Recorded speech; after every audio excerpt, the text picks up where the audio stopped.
Shalom, selamat morning Bapak Ibu Saudara yang dikasihi Tuhan. Di kota manapun Anda tinggal, di negara manapun Anda bermukim ya. Saya Pastor B.E. Huta Galung dari Gereja BFA Denpasar, Bali.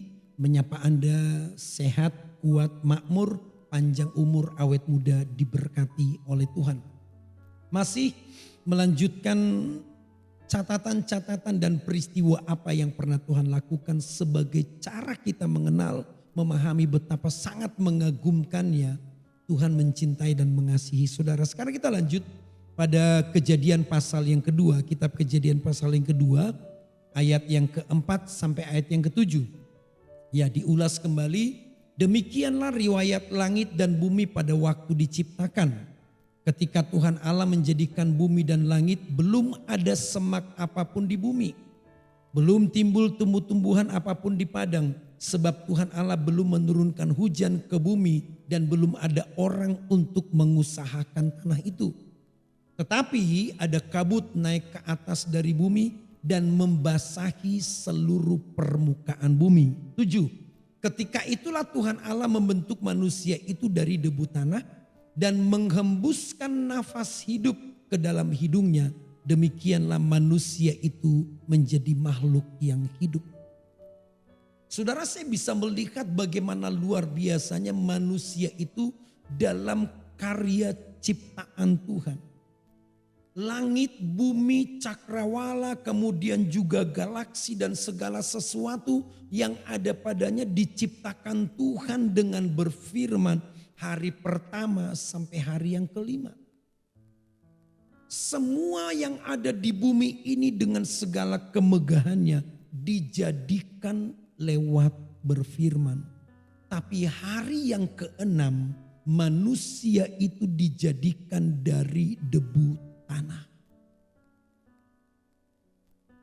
Kalau saya bisa bayangkan Tuhan itu dalam rupa wujud manusia. Manusia itu dijadikan dengan karya tangannya sendiri. Padahal kalau kita lihat manusia dibanding bumi yang sedemikian gede, gak ada apa-apanya, hanya setitik debu yang bahkan gak terlihat. Tapi saya mau Anda bangga, saya mau Anda melihat dirimu dengan begitu luar biasa. Sesuatu yang sangat tidak berukuran. Dibanding gedenya bumi di mana kita tinggal, justru manusia itu adalah karya ciptaan Tuhan yang melibatkan pribadinya secara utuh. Jadi kalau saudara kagum dengan cakrawala, kagum dengan lembayung sutra, kagum dengan pelangi, coba sekarang kagumilah Tuhan dan kagumilah dirimu sebagai manusia yang dijadikan Tuhan dari debu tanah dengan terlibat langsung di dalam karya tersebut. Jadi saya berharap gak ada lagi orang yang minder, merasa gak berharga, merasa gak berarti, merasa bukan siapa-siapa.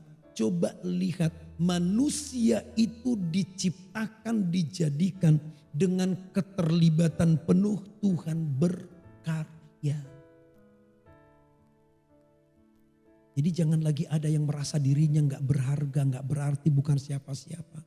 Engkau adalah satu-satunya ciptaan dari hari pertama sampai hari ke-6 di mana Tuhan terlibat secara utuh.